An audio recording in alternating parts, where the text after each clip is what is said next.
Hey, y'all. Story number 12. Thought I'd, well, let me put it this way. So, Western New York Heroes, an organization that puts on a lot of activities for the veterans here in Western New York. Uh, we're in the Ransomville Speedway, Ransomville, New York tonight. And 2 weeks ago, Friday, did the fishing trip out on Lake Erie for walleye. Another story, another time. But since I'm sitting at the racetrack, I might as well tell you the story. So, somewhere around, I want to say it had to be 76, 77, 78, no later than that.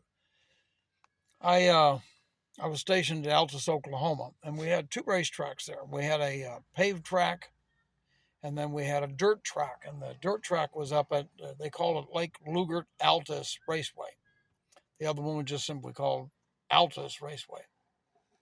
So I was working the United States Air Force Hospital, and my boss, Tech Sergeant Hoffman, and Staff Sergeant Yost, and I had just made sergeant, I think, so that would have had to have been 77. Anyway,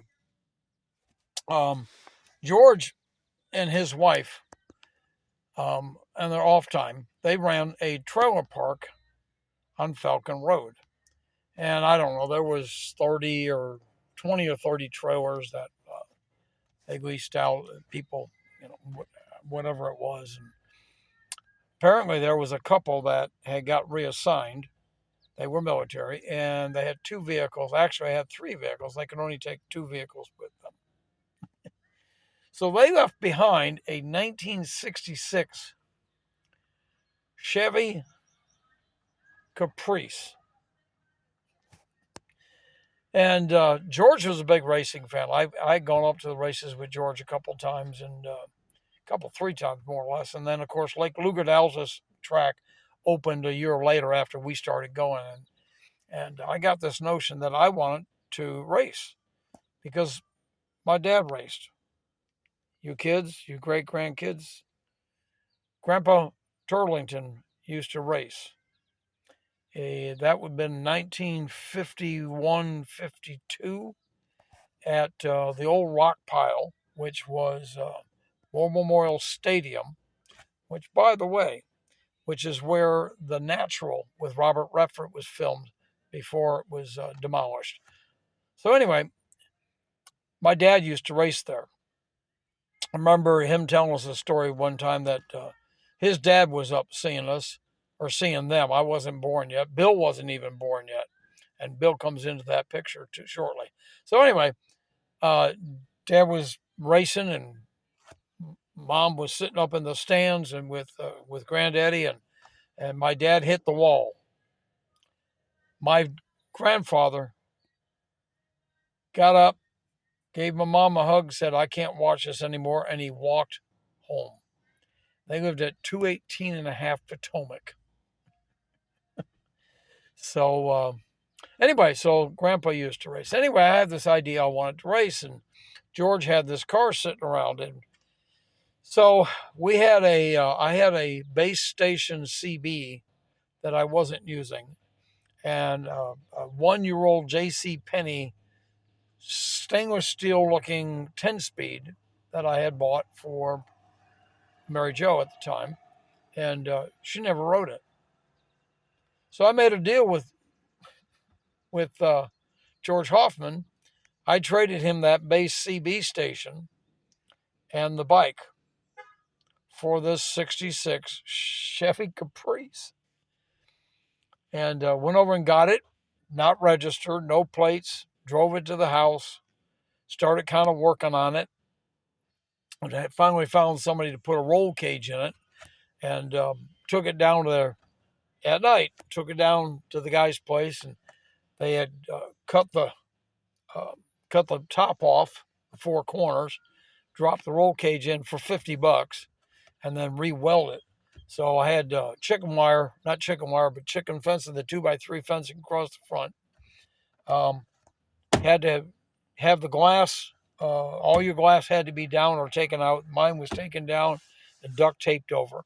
Had a great big old rebel flag on the passenger door and had 09 on my door. And have the mufflers cut off, took the thing back to the house and parked it in the garage. Now, I don't have a trailer. And all we owned at that time was a 74 Chevy Vega, which at that time was about 3 years old. We had just had Jennifer and had to get the car up to the racetrack. So we hooked up a chain to it and towed it. Well, we really didn't tow it. Mary Jo drove the Vega with Jen in it, and we had just the loose chain, and I drove that car all the way up to the racetrack. It's about 23 miles. Once we had it there, I vowed I was just going to leave it there. We could leave it there back then. You could leave the vehicles there. So we got it up there, and I can't remember his last name, Keith, and his wife. Keith was my pit crew. Didn't have any sponsors. Shoestring budget. I ran with the tires that was on it, and no mufflers. It was a 327 4-barrel. Man, that car flew. So anyway, I got out there on the track, and I ran 3 nights. And I remember taking a 7th, a 4th, 2/3, and a 1st. So the last night we ran, actually the second last night we ran, the hood popped up.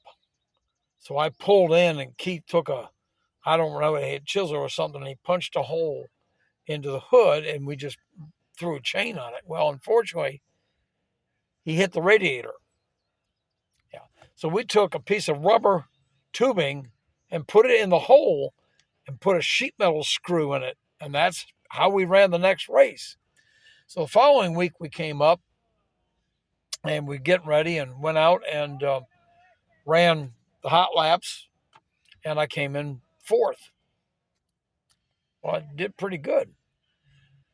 I was in the feature race. I was row 2 and 10 laps. Green flag took off. And I don't remember, it was the 5th lap, 4th or 5th lap, the 6th lap maybe. I had a car tee me and spun me out in corner 2. Well, I controlled it, came back up and into corner 3 and came back on the track. And by the time I hit the 9th lap, I caught back up with everybody. And there was this huge billow of dust it was a dirt track. And I just punched it. You couldn't see what was the other side. I just punched it, went through, didn't realize. Got through it, all the way back around the track, and next thing I know, I got the checkered flag. 1st place in that feature at Lake Lugert Altus Raceway. You talk about excited.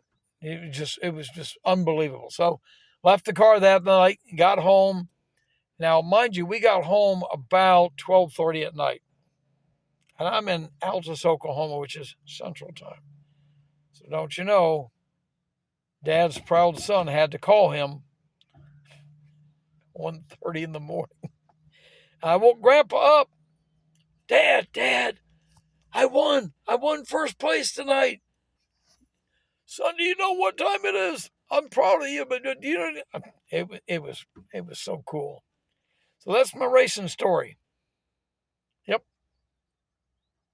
Loved it. Wish I could still do it.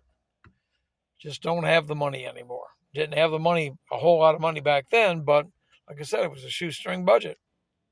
So that was Lake Lugert Altus, 1st place, 76 or 77 before Rick was born.